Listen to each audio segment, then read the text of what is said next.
Salam sejahtera untuk kita semua. Pelajaran Sekolah Sahabat dengan tema utama Surat Efesus, pelajaran ke-8, kehidupan yang dibentuk Kristus dan perkataan yang diinspirasikan Roh. Senin 14 Agustus, perubahan pakaian yang dramatis. Dalam menceritakan kembali kisah pertobatan pembacanya, poin utama penting apakah yang Paulus sampaikan kepada mereka? Setelah menggambarkan keberadaan mereka yang dahulu, orang bukan Yahudi, Paulus tidak berkata, "Itu bukanlah cara kamu belajar tentang Kristus." Sebaliknya, dia berseru, "Tetapi kamu bukan demikian. Kamu telah belajar mengenal Kristus." Perhatikan bahwa para pembaca mendengar dia atau Kristus dan menerima pengajaran di dalam dia atau olehnya. Paulus lebih lanjut menganjurkan adopsi kehidupan yang meneladani Kristus dengan ungkapan, "Menurut kebenaran yang nyata dalam Yesus." Bagi Paulus, iman berpusat pada hubungan pribadi dengan Kristus yang begitu jelas dan nyata sehingga dapat digambarkan sebagai mempelajari Kristus.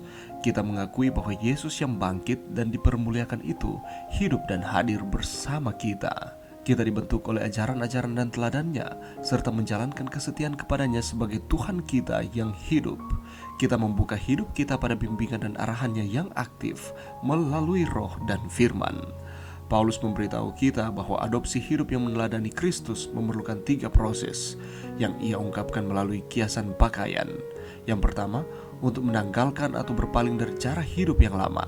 Yang kedua, mengalami pembaruan batin. Dan ketiga, untuk mengenakan pola hidup yang baru seperti Allah.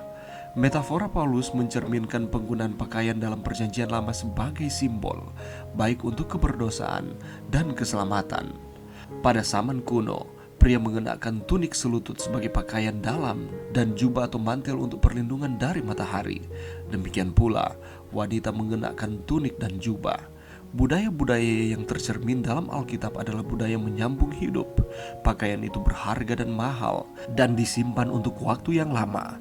Akan menjadi tidak biasa untuk memiliki lebih dari 1 set pakaian. Kualitas dan gaya pakaian itu menandakan identitas dan status pemakainya.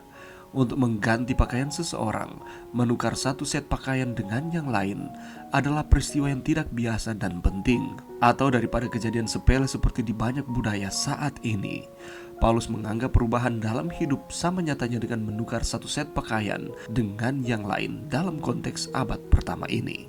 Apakah perbedaannya? Perbedaan yang krusial antara belajar tentang Kristus dan belajar mengenal Kristus?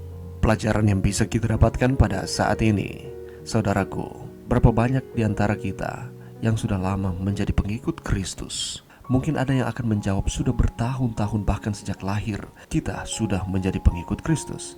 Namun, perlu kita ketahui bahwa tidaklah cukup sekedar menjadi Kristen atau membanggakan diri hanya karena kita adalah orang-orang Kristen jika tidak disertai dengan perubahan hidup yang benar-benar nyata di dalam setiap kehidupan saudara dan saya.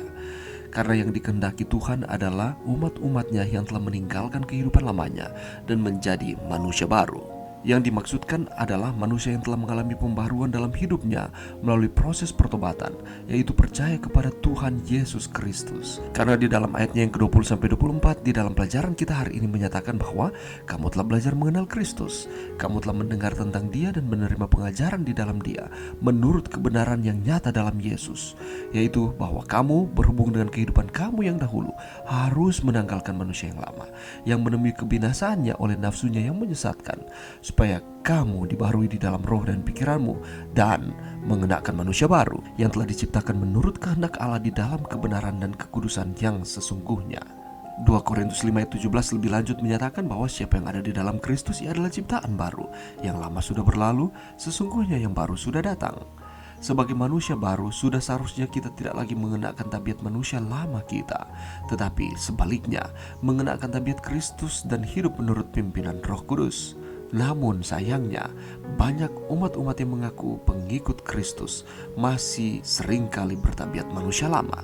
Buktinya adalah seperti gambaran dari firman Tuhan di dalam Galatia 5 ayat 19-21. Ada percabulan, kecemaran, hawa nafsu, penyembahan berhala, sihir, perseteruan, perselisihan, iri hati, amarah, kepentingan diri sendiri, percideraan, roh pemecah, kedengkian, kemabukan, pesta pora dan sebagainya. Oleh karena itu, untuk kita dapat bertumbuh menjadi manusia baru, langkah yang harus kita lakukan adalah membuang cara hidup manusia lama kita dan menjadi serupa dengan Kristus dan hidup dipimpin oleh Roh Kudus. Jelas bahwa dosa adalah faktor penghalang utama persekutuan kita dengan Tuhan. Pelajaran kemarin menyatakan seperti itu. Oleh karena itu, mari kita membuang dosa kita dan bertumbuh di dalam Kristus. Bagi Paulus, iman berpusat pada hubungan pribadi dengan Kristus yang begitu jelas dan nyata sehingga itu dapat dikatakan sebagai mempelajari Kristus. Kita mengakui bahwa Yesus yang bangkit dan dipermuliakan itu hidup dan hadir bersama kita. Kita dibentuk oleh ajaran-ajaran dan teladannya serta menjalankan kesetiaan kepadanya sebagai Tuhan kita yang hidup. Kita membuka hidup kita pada bimbingan dan arahannya yang aktif melalui roh dan firman di dalam kehidupan kita setiap hari. Oleh karena itu, mari kita menyediakan waktu untuk belajar firman dan bersekutu dengan Tuhan setiap hari di dalam kehidupan kita, sehingga kita semakin mengenal pribadinya lebih dalam lagi dan bisa meneladani kehidupannya. Dan ini juga berarti bahwa kita mau dipimpin oleh Roh Kudus dan tidak lagi menurut keinginan sendiri. Dan kita sedang belajar bukan hanya belajar tentang Kristus, tetapi kita belajar mengenal Kristus di dalam kehidupan kita. Mari kita menanggalkan akan manusia lama dan mengenakan manusia baru, hidup di dalam Kristus di sepanjang kehidupan kita. Mari berdoa. Terima kasih Tuhan atas firman-Mu pada saat ini. Bantu kami Tuhan untuk kami dapat mengenakan akan manusia baru. Kami hidup di dalam Kristus. Kami belajar mengenal Kristus setiap hari, sehingga kami akan terus setia kepada Tuhan. Kami akan terus merasakan berkat-berkat surgawi senantiasa menjadi bagian kami semua. Ini doa kami Tuhan, di dalam nama Yesus. Amin.